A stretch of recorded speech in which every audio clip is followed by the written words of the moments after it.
Understanding Grain Bin, a guide for English learners. Hello and welcome to our English language learning series. Today, we're going to explore a very specific but interesting term, grain bin. This phrase might be new to many of you, especially if you're not familiar with agricultural terms. By the end of this video, you'll not only understand what a grain bin is, but you'll also be able to use this term correctly in your conversations. So, let's dive in. First, let's break down the phrase, grain bin. A grain bin is a storage container used primarily in farming for holding grain. Grain refers to the seeds of crops like wheat, corn, rice, or barley that are used for food. The bin part of the phrase is another word for a large container or storage unit.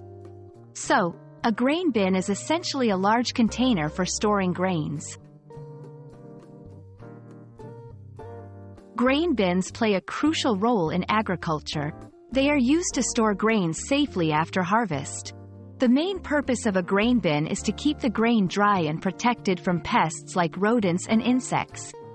By doing this, grain bins help in preserving the quality of the grain until it's ready to be sold, processed, or planted.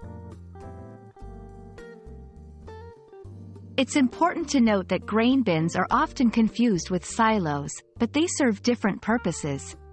While both are storage units in farming, silos are typically used for storing silage, which is fermented feed for animals, and are usually taller and narrower.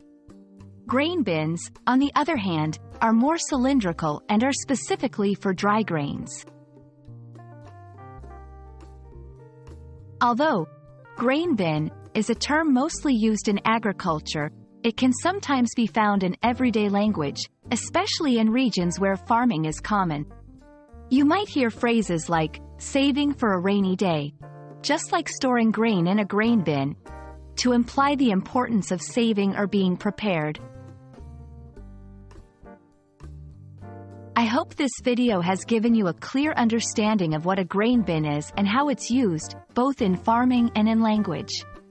Remember, learning English is not just about grammar and vocabulary, but also about understanding the cultural and contextual use of phrases. Keep practicing, and you'll soon find yourself more confident in using and understanding English.